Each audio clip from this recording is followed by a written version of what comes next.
pemimpin itu udah Ya udah biasa menderita gitu. dengan yang disampaikan oleh Katanya ibu Ustadz kota itu Eka lebih Permati. kejam daripada ibu tiri Pengadilan gitu ya. dan penjara itu disebutnya sebagai ultimum remedium. Teman ngopi itu di teman ngopi, pokoknya jalan terus. Selamat datang di teman ngopi. Teman-teman ini tentang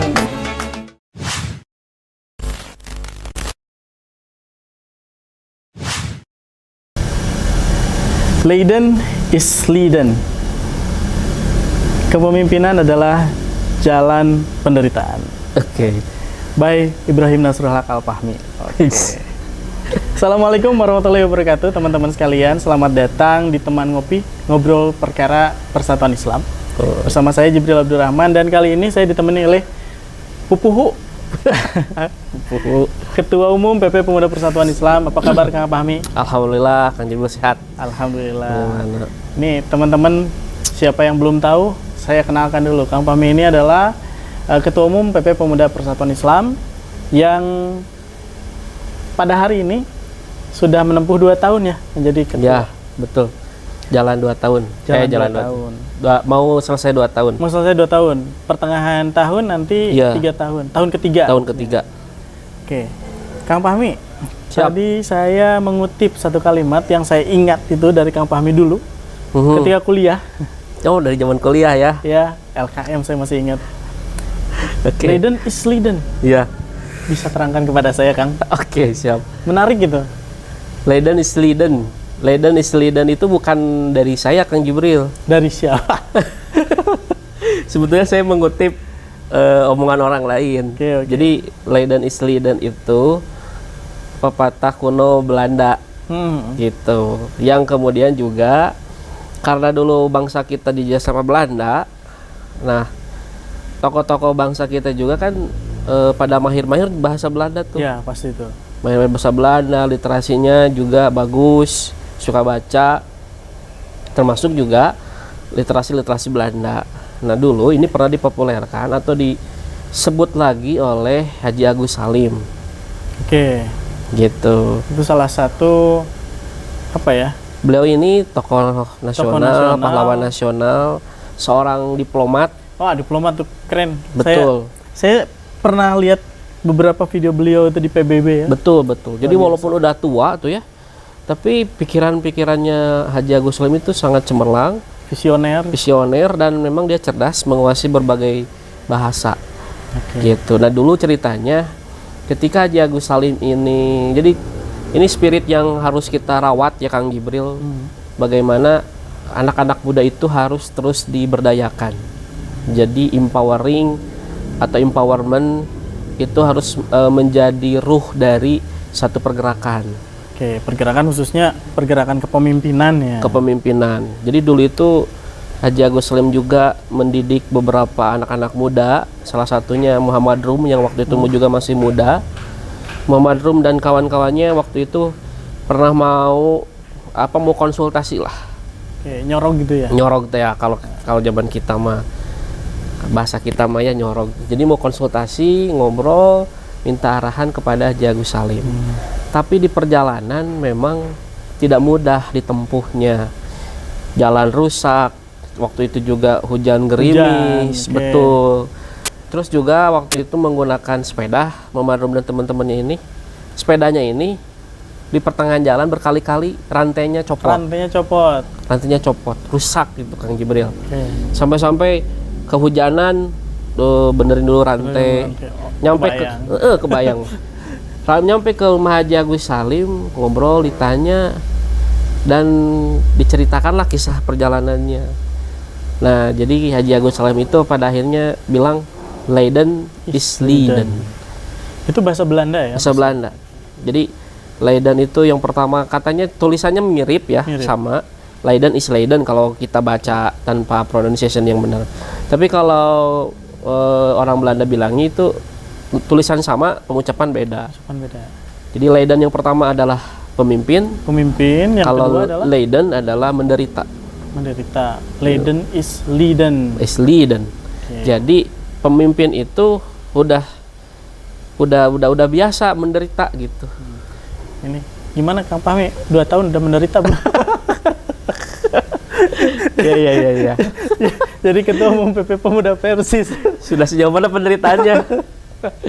Oke. Oke. Tapi kalau dilihat dari badan mah kayak yang nggak menderita ya. Batin menderita. Udah Ketang. Sorry teman-teman ya. Itu guyon antara kami. Baik, dilanjutkan. Oke, tapi gini, ini menarik ya. Jadi begini, nasihat Leiden is Leiden itu sebetulnya sudah lumrah dilakukan bahkan oleh tokoh-tokoh jamiah kita. Gitu. Siapa, Kang? Contoh, misalkan dulu ada salah satu muridnya Ustaz Endang Abdurrahman, Kiai Haji Endang Abdurrahman Allahyarham, yang dikenal sebagai pencipta lagunya Mars Pemuda Persis. Oke. Satu lemur dengan Kang Jibril di Ciawi, Tasikmalaya. Ustaz Suraidi. Allahyarham. Itu guru favorit ayah saya almarhum. Betul ya. Jadi malahan netes ya. Iya, netes Seninya banget ya. itu, seninya tuh. Betul. Jadi Ustaz Suraidi ini dulu kan pernah ngajar di pesantren Persis Pejagalan. Nah, Di pesantren Persis Pejagalan ini berarti beliau sebelum ke Ciawi ya. sebelum ke Ciawi. Kan kalau nggak salah istrinya itu orang Margasi. Orang Margasi ya. Orang Margasi. Nah, jadi ketika jadi asatid atau pengajar di Pejagalan waktu itu kalau nggak salah, nggak tahu memang masih jadi santri. Nanti teman-teman Pokoknya koreksi. posisinya murid Ustaz Endang Abdurrahman. Abdurrahman. Beliau ini punya tugas ngisi pengajian di Subang. Jauh lumayan tuh. Ya.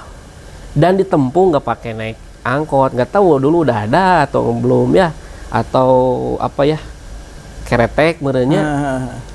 Tapi dia menempuh perjalanan dengan menggunakan jalan kaki, nikreh ke Subang. Bulak-balik Kang Jibril. Bulak-balik bayangkan. Tapi ketika sampai ke Subang, jamaahnya nggak pada hadir. Balik lagi lah. Ditunggu. Nggak, dia ditunggu beberapa waktu, katanya nggak bisa hadir. Balik lagi lah ke Bandung, ya. Jalan kaki lagi. Jalan kaki lagi. Allahu Akbar. Sampai di Masjid Pejagalan, Ustaz Suraidi itu Mijit-mijit kaki. Oke, kebayang lah. Kebayang lah. Bapak-bapak gitu. Lincung.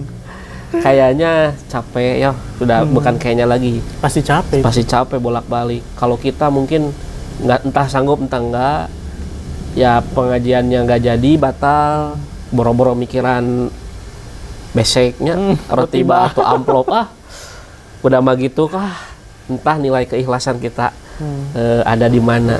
Ustaz Suraidi itu biasa saja, dan dia sugan gitu ya ke gurunya, ke Ustaz Endang Abdurrahman, curhat, Ustaz saya tadi barusan pulang dari Subang, pengajiannya gagal, jalan kaki lagi. Karena ingin dikasihani misalnya, atau diupahan atau dipuji, wah hebat, nggak gitu. Ustaz Suraidi mah diem aja, pijit. Ke Ustaz Endang Abdurrahman nggak bilang, tapi ditanya di mana, ya Ustaz, gitu doang. Nah, mungkin ada santrinya yang pada akhirnya tahu Ustaz Suraidi itu pulang dari Subang, jalan kaki, pengajiannya batal. Nah, kurang lebih gambaran menderita dalam kepemimpinan itu seperti itu. Jadi ini terkait tentang keridoan kita, kerelaan kita. Kalau misalkan tujuan kita berjuang, berdakwah itu karena Allah, hati kita pasti lapang, gitu. Jadi semenderita apapun ya insya Allah jaminannya gitu sudah jelas. Jadi mau nasihat Leiden is Leiden, terus tadi kisahnya Ustaz Suraidi itu harusnya menjadi cermin bagi kita, Kang Jibril. Kalau kita mau menjadi seorang pemimpin ya harus siap dengan segala resikonya. Oke. Gitu. Oke. Pertanyaannya gini, tadi kan bilang bahwa ya pokoknya posisinya kita itu sebagai pemimpin gitu ya. Nah, cuman kan pemimpin itu bukan posisi kan, Kang? Betul. Pemimpin itu tidak berbicara mengenai posisi. Kepemimpinan itu. Oke, tapi lebih ke kepribadian. Karakter, oke. mentalitas. Gitu. Kalau di Kiaki deh Pemuda Persis kan disebutkan tujuan Pemuda Persis itu mencetak atau menciptakan kader berjiwa pemimpin. Jadi bukan mencetak pemimpin, ketua RT, kades atau presiden, bukan. Karena harusnya kalau misalkan Pemuda Persis itu tempat mencetak pemimpin, banyak dong orang yang pengen bergabung dengan Pemuda Persis, Betul. ya kan? Tapi bukan itu, tapi mencetak kader Yang berjiwa pemimpin, berjiwa pemimpin, memahami, mengamalkan, mendakwahkan akidah, syariah dan akhlak Islam sesuai dengan tuntunan Al-Quran dan As-Sunnah di setiap ruang dan waktu. Oke. Nah, Itu di segala ruang dan teman-teman, waktu. itu pembukaan di Kiakide. Pemuda Persis, silakan dicatat. Dihafalkan, diamalkan. Jadi Oke. mengenai karakter, kepemimpinan itu karakter. Jadi bukan mengenai posisi saya jadi ketua atau tidak, bukan. Karena memang Pemuda Persis itu mengharapkan dimanapun Pemuda Persis berada, dirinya mampu memimpin dirinya sendiri, keluarga, dan juga masyarakat. Oke. Tapi kalau misalkan posisinya seperti ini kan katakanlah ketua itu sebagai pemimpin ya, secara struktur itu ketua itu sebagai pemimpin. Nah, kita sebagai anggota gitu. Untuk mengeluarkan atau wujud jiwa kepemimpinan dari anggota itu seperti apa, Kang? Apakah dengan ketaatan kepada pemimpin adalah citra dari kepemimpinan dari seorang anggota? Ya. Jadi kalau tentang ketaatan ya, dari bagaimana anggota kemudian mengimplementasikan kepemimpinannya, karena kepemimpinan bukan berbicara mengenai posisi gitu ya, tetapi mengenai karakter.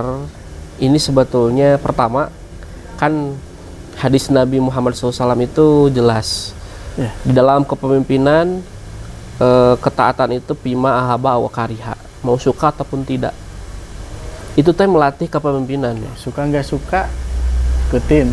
Ya, ketaatan kepada bukan pemimpin. masalah benar nggak benar ya. Ya, betul. Harus benar, tapi Harus benar. meskipun tidak disukai, kalau benar ya Nah, ikuti, gitu. Betul. Jadi sekalipun nggak suka, tapi kalau ini benar atau tidak melanggar Al-Quran dan As-Sunnah, ikuti. Ya, oke. Oke, karena hakikatnya taatnya itu, walaupun taatnya kepada pemimpin, tapi kita taat kepada Allah Subhanahu Wa Taala. Apalagi yang sudah berbaiat ya, berjanji untuk taat pada pemimpin. Nah, Kang Jibril, di dalam Sirah Nabawiyah juga ini juga banyak ditampilkan kisah-kisah kepemimpinan. Oke, yang paling populer kira-kira. Yang paling populer misalkan sahabat Khalid bin Walid radhiyallahu anhu. Oke, itu sang panglima perang. Sang panglima perang. Jadi di zaman Umar bin Khattab radhiyallahu anhu sebagai khalifah atau Amirul Mukminin, Ya.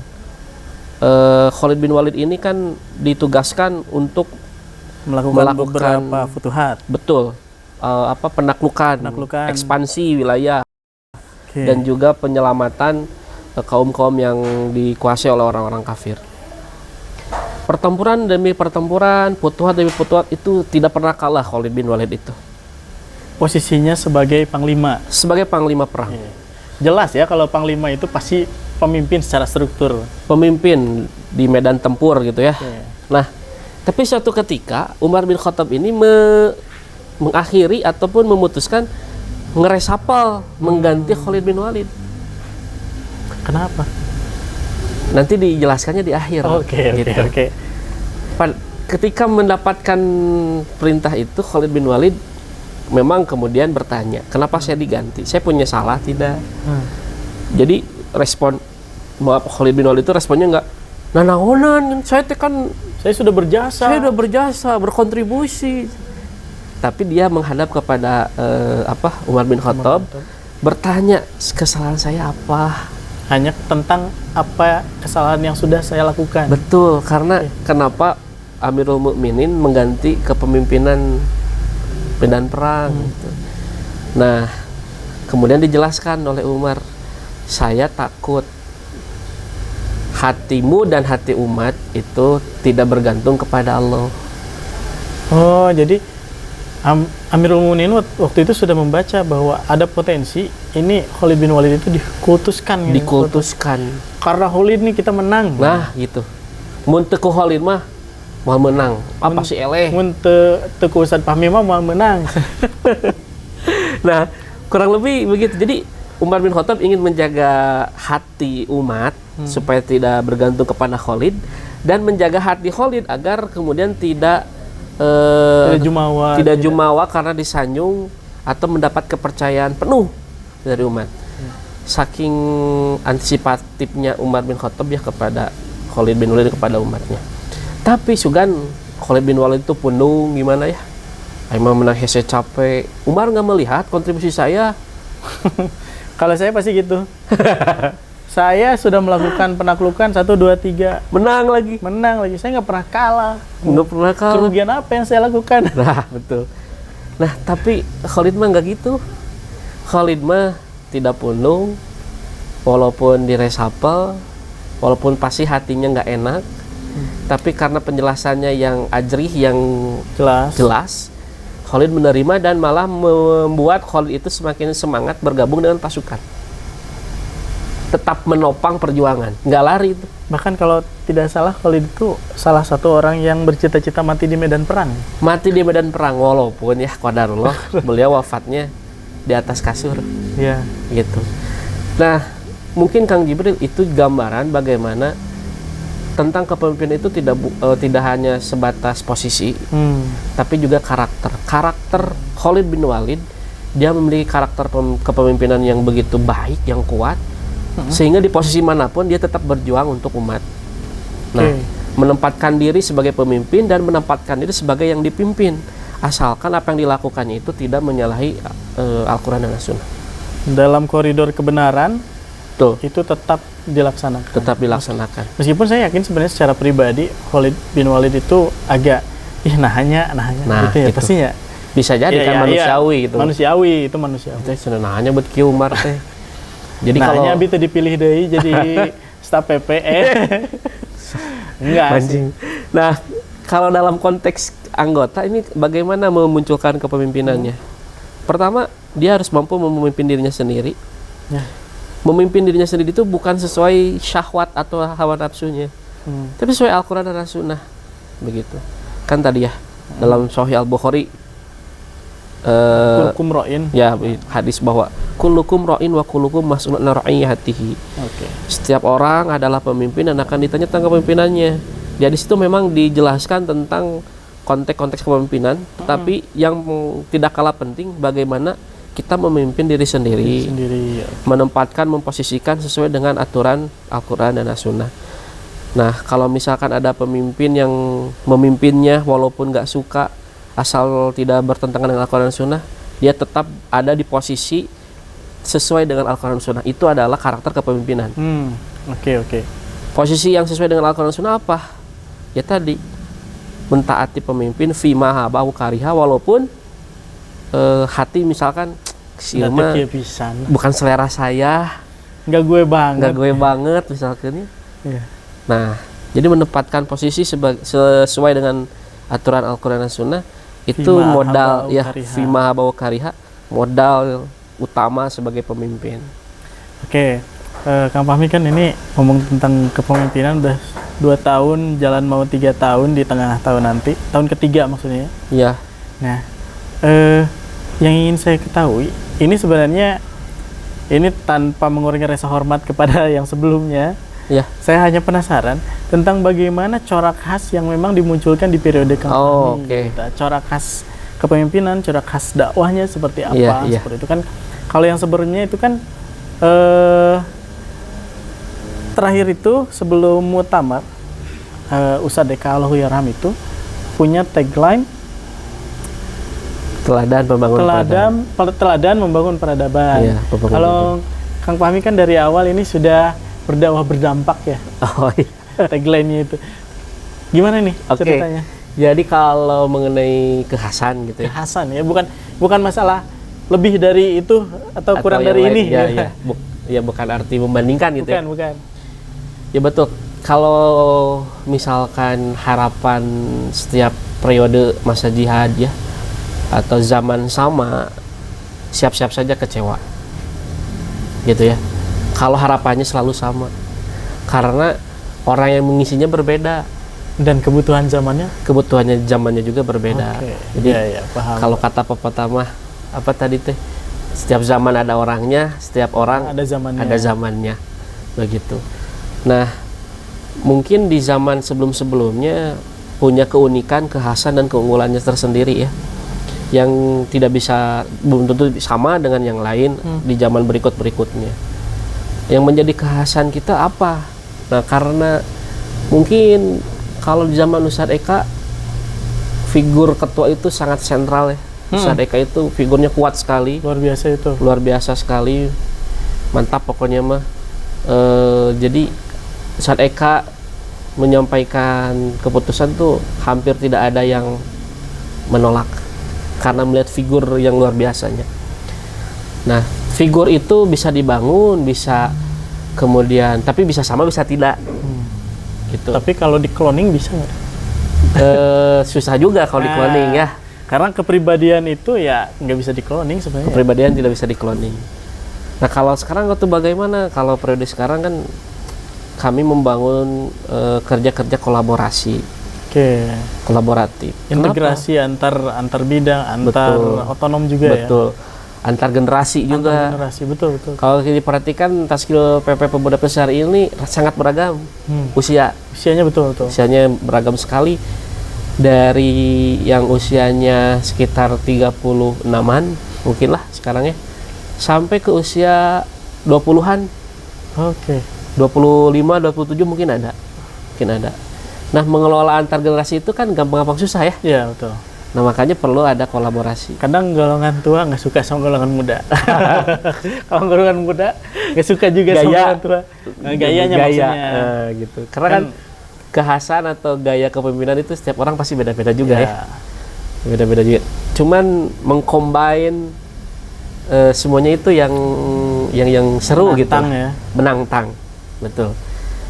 Nah, pertama kolaborasi yang kita bangun. Kemudian yang kedua mungkin pemuda itu adalah sosok orang yang ataupun generasi yang sudah orang lain tahu sangat kritis terhadap sesuatu. Oke. Jadi memunculkan nalar kritis. Kembali kan? Ya. Memunculkan kembali karena sebenarnya kita itu nalar kritis kita itu sudah dibangun sejak dulu ya. Betul. Karena Persatuan Islam itu muncul karena orang-orang yang kritis terhadap fenomena keagamaan, terhadap situasi sosial, yang kemudian ini tidak sesuai dengan nilai-nilai Al-Quran dan Sunnah nih. Seandainya tidak ada yang kritis seperti itu, mungkin nggak ada yang namanya Persatuan Islam. Gitu. Nah, jadi mengembalikan itu. Kalau saya boleh pinjam pendapatnya siapa? Waketum, Prof. Atif, Betul Hayat. Beliau ini pernah mengatakan jamiah kita itu ada sesuatu yang sifatnya abadi, perennial. Perennial itu statis abadi ya? Iya, kekal. Apa itu? Itu adalah nilai atau perjuangan purifikasi keislaman. Oke, berarti visi utama dari Persatuan Islam. Bahwa apapun yang kita lakukan, baik itu pemikiran, ibadah, muamalah harus sesuai dengan Al-Quran dan As-Sunnah. Tapi bagaimana cara pendekatannya, metodenya, itu boleh berkembang. Dinamis ya? Dinamis sekali. Oke. Jadi misalkan kalau dulu itu kan pakai kertas, pakai majalah ya? Pakai majalah, pakai koran, ahasan dan sebagainya, itu bikin majalah-majalah masing-masing. Sekarang mungkin di medsos gitu kan? Betul. Itu salah satu cara di YouTube, salah satu cara yang berkembang. Walaupun memang, literasinya yang nggak boleh hilang. Yang penting memang intinya itu ya. Intinya misalkan, contohnya literasinya nggak boleh hilang, tapi implementasi atau ekspresi literasinya boleh berbeda-beda. Gitu. Nah, sekarang dibangun nalar kritis itu terhadap apapun. Jadi begini, Bang Jibril. Nalar kritis itu turunannya adalah apa yang dilakukan, apa yang diprogramkan itu terencana dengan baik, secara sistematis, metodologis, gitu. Tidak hanya sekedar asumsi dan asumsi saja. Maka perencanaan ini penting sekali di dalam membangun organisasi. Nah, itulah yang hari ini kita sama-sama coba hadirkan, agar kemudian pemuda Persis kritisnya tidak hilang, kemudian apa yang dilakukannya itu bersifat ilmiah, dalam artian sesuai dengan sumbernya, sistematis, metodologis. Oke. Gitu. Kang Fahmi, diminum dulu. Siap. Nih, teman ngopi luar biasa. Teman-teman sekalian, pada hari ini kita berada di Rumah Makan Sukahati Cinunuk. Ini miliknya Pak Haji siapa? Pak Haji Use. Pak Haji Use itu Ketua Umum Himpunan Pengusaha Persatuan Islam atau Betul, HIPI yang betul. sebentar lagi akan mengadakan Munas. Munas Musyawarah Nasional. Insyaallah. Dan di depan kita ini ada TGM. TGM ini produk terbaru dari Persatuan Islam, pengusaha Persatuan Islam ya. Iya. Luar biasa. Ini air mineral water katanya. Saban Nyariung TGM Nimbrung. Silakan dicari di agen terdekat ya. Biasanya ada di cabang ya tadi. Ada di cabang-cabang, biasanya tinggal tanya-tanya saja. Oke. Bagiannya banyak. Ini dari tadi saya tuh bilangnya Akang terus ya, kagok juga ya. Nggak Maksudnya apa-apa, bebas. orang-orang itu lebih mengenal Kang Fahmi sebagai Ustadz Fahmi. Kalau saya karena secara pribadi kita sudah berkenalan sejak Sudah jauh-jauh hari ya. awal kuliah. Iya betul, awal kuliah. Bahkan saya masih ingat tuh sarung saya diinjek-injek sama Kang Fahmi. Iya. Anu antumnya. Baik. Nah, kita itu memori lama lah. Memori, iya, oke. Oke. Ustadz Fahmi ini.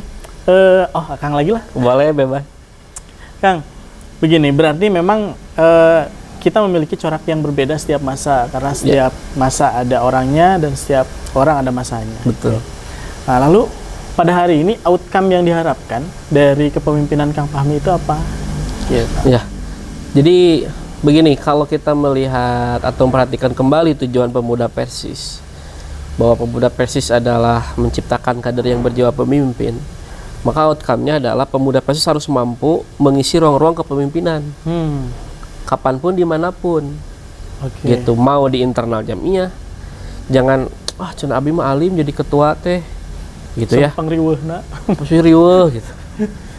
Emang taya deui gitu nya nu melakukan riweuh. Maksudnya jangan merasa malu, minder, tidak percaya diri, Ya. karena memang kita disiapkan untuk menjadi kader pemimpin yang berjiwa pemimpin, mau di internal, mau di luar jamiah, eksternal. Mau harus jadi ketua RT, siap. Ketua RT, kades ya, atau gubernur, presiden silahkan. Presiden Suganda. Nah gitu ya. Nah kita harus siap mengisi ruang-ruang kepemimpinan itu. Tapi yang tidak boleh dilupakan adalah mengisi ruang-ruang kepemimpinan itu dengan landasan-landasan Al-Quran dan Sunnah. Oke. Makanya tadi sebelum kita mempelajari teori-teori kepemimpinan dari luar Ala atau barat. ala barat, pelajari dan implementasikan dulu teori-teori kepemimpinan di dalam Al-Quran dan Sunnah. Karena memang kalau nggak dari itu kita dari mana lagi gitu landasannya. Tapi memang kalau teman-teman agak serius lah bacanya gitu Al-Quran itu banyak sekali karakter-karakter pemimpin yang memang nih seperti ini. Oh iya, Al-Quran. betul. Sebagai teori kepemimpinan juga nih. Contoh misalkan Kang Jibril di surat Ali Imran 159 kalau nggak salah. Pada ayat itu ada cerita bagaimana Allah Subhanahu wa taala ini menyuruh Nabi Muhammad kan untuk bersikap lemah lembut. Oke. Nah, ini jangan disangka bahwa kepemimpinan itu terus saja lemah lembut, tidak ada tegas-tegasnya, bukan begitu. Harus dipahami jadi bagaimana ayat ini turun. Kontekstualnya. Konteksnya bagaimana? Ayat ini turun pada satu peristiwa besar yang namanya perang Uhud. Gitu. Perang Uhud di mana kaum muslimin itu kalah telak tuh oleh orang-orang kafir Quraisy. Nah, kalah. Kemudian Nabi Muhammad yang seharusnya pasti marah ya kepada para sahabat yang meninggalkan pos. Ini disuruh oleh Allah untuk bersikap lemah lembut. Kebayang sebenarnya kalau saya jadi Nabi Muhammad, kalau saya ya. Jadi pasti itu tuh pas nyusruk tenan, pas terjerembab, pas masuk ke lubang gitu. Ke lubang kepar itu waktu itu. Saya pasti bilang gini, itu siapa yang turun? Itu siapa yang turun? Awas ya, siapa kata lu turun tina pos. Tapi Nabi Muhammad nggak kayak gitu. Nggak kayak gitu. Jadi kalau kita ada anggota atau anak buah yang salah ya, gagal, pasti sama kita mah diciriannya. Awas ya eta. Apalagi kalau misalkan yang membuat kisruh, mengganggu kondisivitas, stabilitas organisasi katakanlah. Awas ya cirian terhayang panggil deui gitu nya. Tapi Nabi Muhammad malah disuruh untuk bersikap lemah lembut. Jadi dalam kalimatnya itu fadon golidul qalbi, jangan berkeras hati. Jadi keras hati itu apa ya, terekspresi di dalam wajah, dalam sikap, perilaku. Jadi kata fadon itu artinya air yang busuk, asal artinya. Jadi kalau ada air yang menggenang busuk kan kita teh bau, tidak mau didekat itu. Nah, jangan bersikap seperti itu kepada orang yang memiliki kesalahan. Baik. Nah, malah sama Allah Subhanahu wa taala Nabi ini diperintah untuk memaafkan. Kenapa? Kalau tidak begitu mereka akan tercerai-berai. Min haulik, kata Nabi. Lang faddu min haulik, akan menjauhi dirimu. Jadi tercerai-berai itu ibaratnya begini, seperti gelas yang dijatuhkan, pecah tuh. Bercerai-berai. Belingnya itu bercerai-berai, akan lari gitu. Jangan membuat orang karena tidak nyaman lari dari kita. Oke. Nabi Muhammad itu harusnya marah tuh. Padahal waktu itu teh kejadiannya luar biasa ya. Luar biasa. Bukan karena program yang nggak beres. Bukan. Kejadian luar biasa. Harusnya kan dimarahi. Tapi Nabi Muhammad tidak kayak gitu. Malah Nabi Muhammad diperintah sama Allah memaafkan, bahkan wasyawirhum. Sok musyawarah lagi, ajak musyawarah. Ngobrol lagi, tanya pendapatnya. Orang yang kayak gitu kan pasti punya perasaan, saya tuh udah salah, kok malah ditanya lagi pendapat. Ternyata masih percaya ya sama saya. Gitu. Kalau begitu berarti ada efek makin cinta lah. Iya, ada efek yang semakin percaya diri. Ya. Ada efek semakin loyal. Iya betul. Itu salah satu ya dari dalam Al-Quran tentang mental kepemimpinan. Baik Kang Fahmi, seru sekali ini ilmu yang mahal dari tadi ya. Ini sudah setengah jam kita ngobrol, tidak terasa. Kerasa ya. Siapkan dan teman-teman sekalian, saya hari ini menggunakan kaos dari Universitas Persatuan Islam. Ini alma mater kami berdua. Beda jurusan gitu. Jika ada yang ingin menjadi mahasiswa, silakan cek saja di Instagramnya ada. Instagramnya ada ya. UNIPI, Universitas Persatuan Islam. Mantap. Baik, karena memang sudah setengah jam. Oke, siapkan Jibril. Closing statement. Oke. Closing statementnya begini. Pemuda PNS itu pertama dia harus siap ya, ditempa, dibina dan ditempatkan di mana saja. Karena kadar yang memiliki jiwa pemimpin itu tidak berbicara tentang posisi saja, saya sebagai ketua atau bukan, tapi dimanapun kita memiliki jiwa-jiwa kepemimpinan. Nah, tapi jangan lupa kepemimpinan yang kita miliki harus berlandaskan kepada Al-Quran dan As-Sunnah. Jadi jangan pernah kadar-kadar pemuda PNS ini merasa tidak percaya diri, minder, ataupun apapun itu gitu ya. Maka syaratnya adalah persiapkan diri kita. Jadi menjadi pemimpin itu harus by design. Tidak boleh by accident. By design-nya apa? Terus belajar ya, menempa diri, bergaul, kemudian mencoba, berani mencoba begitu, berani mengambil resiko, makanya harus berani menderita seperti tadi yang di awal. Leiden is leiden, itu memang harus disiapkan. Karena kalau misalkan kita tidak mempersiapkan dari sekarang, nah kapan lagi begitu ya? Dan siapa lagi kalau bukan kita? Jadi mudah-mudahan kita bisa melanjutkan estafeta kepemimpinan dengan baik, mata rantai kebaikan gitu, tidak boleh putus. Itu mungkin kurang lebih, mudah-mudahan bisa berbincang lagi di lain kesempatan. Luar biasa, terima kasih Kang Fahmi atas perbincangannya. Ini mahal sekali ya, materi tafik ini. Bukan. Baik, sekali lagi terima kasih Kang Fahmi, semoga kita bisa bertemu kembali, berbincang-bincang kembali dengan topik yang lain tentunya. Insya Allah. Saya Jibril Abdurrahman dan nantikan segmen teman ngopi selanjutnya. Sekali lagi terima kasih. Assalamualaikum warahmatullahi wabarakatuh. Wassalamualaikum warahmatullahi wabarakatuh.